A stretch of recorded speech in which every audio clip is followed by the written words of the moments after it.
In this video, I'll create an awesome typography animation. Hope you like the video. Enjoy! Here we are in After Effects. Let's start by creating a new composition. I'm going to name it Render, 1920 by 1080, 30 frames per second. Click OK. Then go ahead and grab your type tool and type out your text. I'm going to type creative, all in capitals. Make sure to align the text in the middle. Then hold the Control key and double click the pan behind tool right here to center the anchor point. Now switch back to the selection tool and expand the properties of the text. Then click on the animate button and add opacity. Then click on the add button, property, and add tracking. After that, bring the opacity all the way to 0 and set the tracking amount to 60. Then open the range selector 1. Make sure you are at the beginning of your composition. Create a keyframe for start at 0%. Go 1 second forward and set the value to 100%. Then select both keyframes. Right click, Keyframe Assistant, easy use, or you can press F9 as a shortcut. Then go ahead and open the graph editor here. Select this point and drag the handle to the left. Let's do a quick preview. And that's what we have at the moment. So let's get a text scaling animation. Go to 1 second mark. We already have a keyframe there. Press S to bring up the scale properties and create a keyframe for scale. Set the value to 130%. Then go and place your playhead at 15 frames and drag the keyframe to that. So exactly half a second. Then go 1 second forward from here, so 1 second 15 frames, and set the scale back to 100. Then select both keyframes, press F9 to apply the easy ease effect. Go to the graph editor and do the same thing. Grab the handle and pull it to the left. After quickly previewing the text, we can proceed to adding layers on top and on the bottom. So select your main text that says creative in my case and press Ctrl D to create a duplicate. And let's rename the duplicate to top 1. And also change the color of it to a different one. So I'll choose green here. Then open the properties, go to text, select the animator one and press delete. We don't need the animator here. Also press U to bring out the scale properties and just remove the keyframe by clicking on the stopwatch, and make sure you are at 100% though. Let's actually pull the top one layer up a bit. Then go to the character tab and switch it to stroke by clicking on this arrow here. That'll switch out the fill and bring out the stroke. You can adjust the stroke width here. I'll set mine to 4 pixels. You can set yours to whatever you want. You can further adjust the position of your top one text. Once you find the right position, keep it selected. Select the rectangle tool and create a mask like that. Just kind of cutting the bottom part of the text. And press F to bring out the mask feather and set it to 30%. So, because as you can see now, the cut is not rough and it's actually smooth. And you can further adjust it by selecting the mask or the layer and using your arrow keys. As you can see, I'm using the arrow keys to adjust the position of the layer and of the mask as well. That allows you to move pixel by pixel and be really precise. So use your arrow keys. Then select the top one layer, press Ctrl D again and create top one layer and pull it up a bit and place it accordingly. Now press M to bring out the mask path. Select the mask here, and again using your arrow keys you can pull out the mask and adjust the position as you like. So once you find the right position, select the top two layer, press Ctrl D to create another duplicate. So pull it up and place it accordingly. Again press M to bring out the mask path, select the mask one, and again use your arrow keys and adjust the mask. That should look something like this. Once you're done creating and adjusting the top layers, let's continue with the bottom layers. So select the top one layer, press Ctrl D to create a duplicate. Let's rename this to bot 1, so bot for bottom. Give it a different color, so let's choose blue. And place the bot 1 layer under the top one just to stay organized. Adjust the position of your bot 1 layer. To place it under your main text like that. Press M to bring out the mask path. Select the mask one. Drag on any point here and bring the mask down, so this time cover the top part of the text. And again you can use your arrow keys to adjust the position of your layer or the mask. You can even zoom in this to be even more precise. And once you're done adjusting the bot 1 layer, select it, press Ctrl D to create a bot 2 layer and bring it under the bot 1 again just to stay organized. And bring the layer down a bit, adjust the position. Then press M to bring out the mask path. As always, select the mask, use your arrow keys to bring the mask down and adjust its position. And let's create our third and last bot 3 layer, bring it under the bot 2, then adjust its position as you can see on your screen. Press M to bring out the mask path, select the mask and use your arrow keys to bring the mask down a bit. Once you're done adjusting all the layers, it should look something like this, and once you're happy with it, let's proceed to adding animation to all the layers.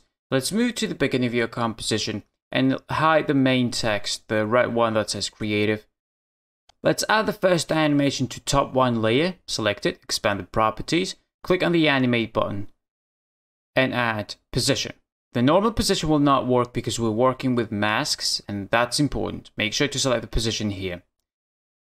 And click on the add button here and add tracking. Create a keyframe for position and play around with a Y value to drag it up until you no longer see the text, so it's completely covered. Just like that, then go 1 second forward, so to 1 second exactly, and set position Y value back to 0. Then go to 15 frames, so half a second, create a keyframe for tracking amount 0, then go 1 second forward from here, so 1 second 15 frames, and set tracking amount to 30. Now select the keyframes. Let's select the position keyframes first. Select them, press F9 to easily use them, head over to the graph editor, drag the handle and pull it to the left. Then select the tracking keyframes. Once again, press F9, go to the graph editor and create a peak in the middle. So drag the handles, both of them, in the middle. Now let's do a preview. So that's a nice snappy animation now. We can proceed to apply this animation to all the other layers. So select the animator 1, press Ctrl C to copy it. Make sure you are at the beginning of your composition. Select all the other layers, so top 2, 3, and all the bot layers. Select them all and press Ctrl V to paste the animation to all of them. Now let's adjust the position values of all the layers. Press U to see all the keyframes. Let's drag this up so we can get more space. We'll need to slightly adjust the position values though, not much. So for the top 2, we can lower the Y values so it looks more in sync, and do the same for the top 3. Look, you can lower it even further. So as you can see, it'll be something like 45. The bot layers will need a bit more adjusting because we need to change the direction that the layer is coming from. So for the bot 2, go into the negative values, so minus 120. For the bot 2, a bit less than that, minus 81. And for the bot 3, it should be even less, so minus 60 will do it. And by previewing, you can see the effect we're getting here. Now let's quickly adjust the tracking amount of all the layers. So for top 1 and bot 1, the tracking will be 30. For top 2, it'll be 60. Same for the bot 2, 60. And for the top 3 and bot 3, set the tracking amount to 90. So that'll create kind of a staircase, if you will. Let's bring our main text back so we can see what's going on. So let's preview this. As you can see, the animation timing is a bit off. Now we need to adjust that.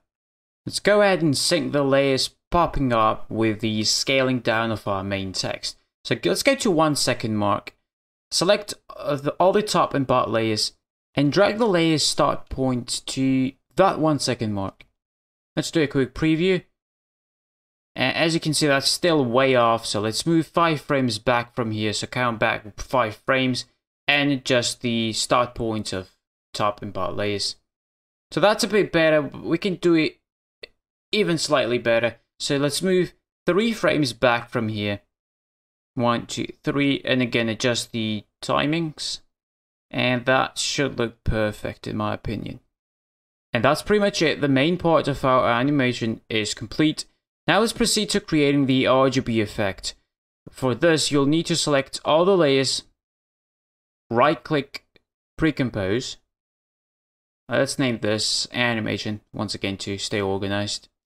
Click OK. It will need to apply an effect called Shift Channels. Go to the Effect and Presets tab and here search for Shift Channels.